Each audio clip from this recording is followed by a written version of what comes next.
Pasal 12. 6 hari sebelum Paskah, Yesus datang ke Betania, tempat tinggal Lazarus yang dibangkitkan Yesus dari antara orang mati. Di situ diadakan perjamuan untuk dia, dan Marta melayani. Sedang salah seorang yang turut makan dengan Yesus adalah Lazarus. Maka Maria mengambil setengah kati minyak narwastu murni, yang mahal harganya, lalu meminyaki kaki Yesus, dan menyekanya dengan rambutnya, dan bau minyak semerbak di seluruh rumah itu. Tetapi Yudas Iskariot, seorang dari murid-murid Yesus yang akan segera menyerahkan dia, berkata, "Mengapa minyak narwastu ini tidak dijual 300 dinar, dan uangnya diberikan kepada orang-orang miskin?" Hal itu dikatakannya bukan karena ia memperhatikan nasib orang-orang miskin, melainkan karena ia adalah seorang pencuri. Ia sering mengambil uang yang disimpan dalam kas yang dipegangnya. Maka kata Yesus, "Biarkanlah dia melakukan hal ini mengingat hari penguburanku, karena orang-orang miskin selalu ada pada kamu, tetapi aku tidak akan selalu ada pada kamu."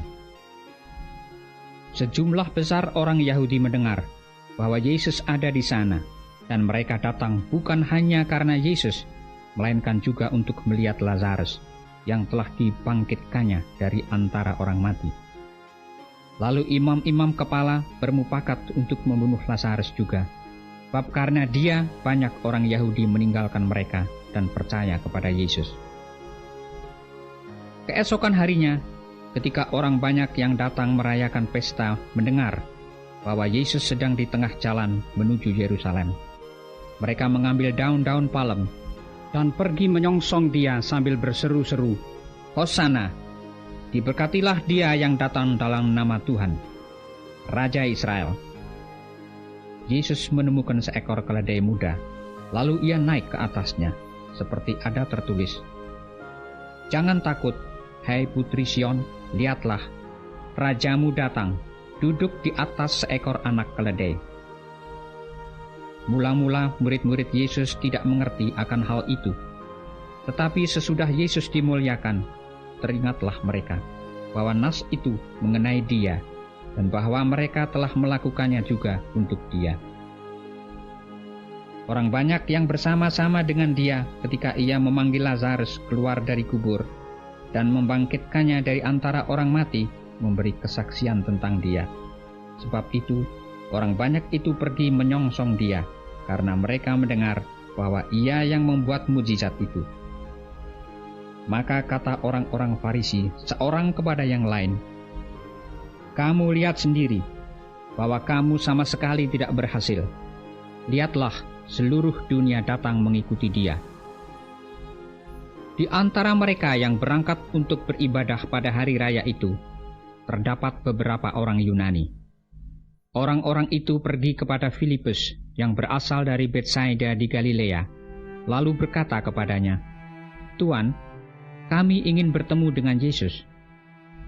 Filipus pergi memberitahukannya kepada Andreas. Andreas dan Filipus menyampaikannya pula kepada Yesus. Tetapi Yesus menjawab mereka, katanya, "Telah tiba saatnya Anak Manusia dimuliakan. Aku berkata kepadamu, sesungguhnya jikalau biji gandum tidak jatuh ke dalam tanah dan mati, ia tetap satu biji saja. Tetapi jika ia mati, ia akan menghasilkan banyak buah."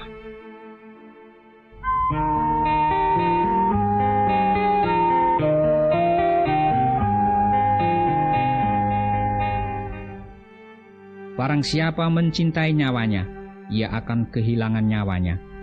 Tetapi barang siapa tidak mencintai nyawanya di dunia ini, ia akan memeliharanya untuk hidup yang kekal.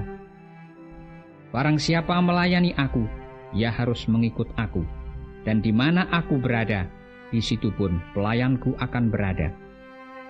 Barang siapa melayani aku, ia akan dihormati Bapa. Sekarang jiwaku terharu, dan apakah yang akan kukatakan? Bapa, selamatkanlah aku dari saat ini.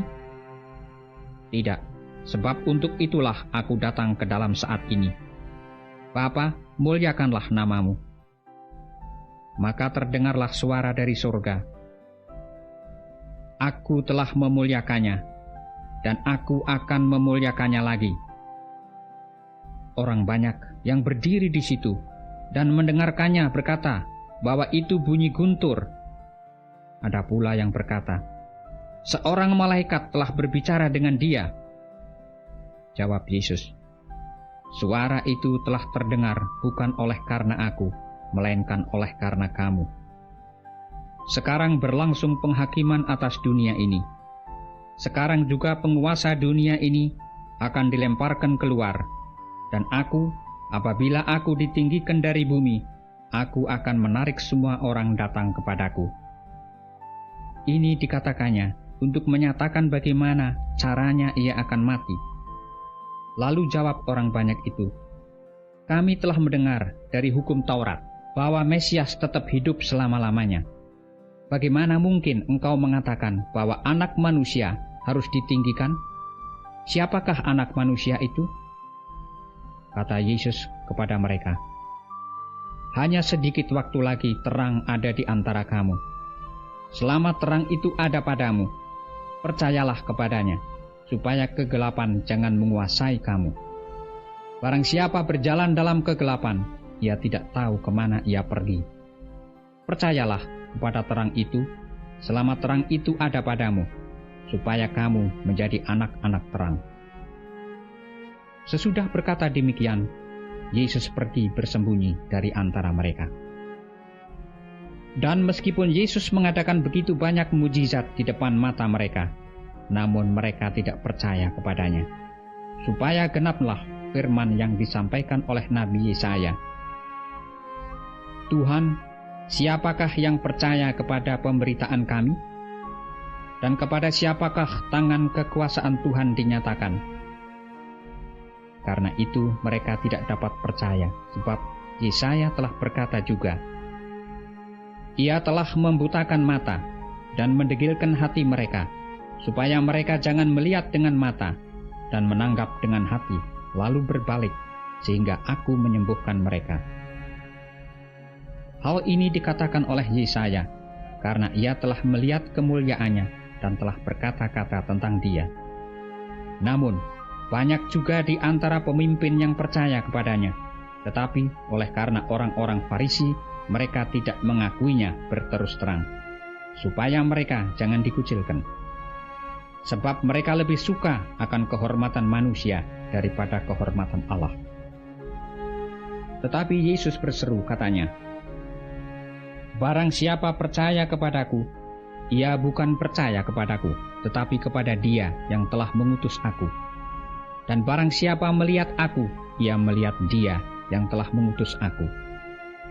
Aku telah datang ke dalam dunia sebagai terang, supaya setiap orang yang percaya kepadaku jangan tinggal di dalam kegelapan.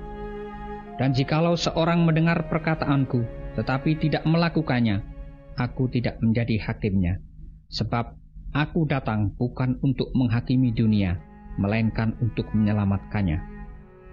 Barang siapa menolak aku dan tidak menerima perkataanku, ia sudah ada hakimnya, yaitu firman yang telah kukatakan. Itulah yang akan menjadi hakimnya pada akhir zaman.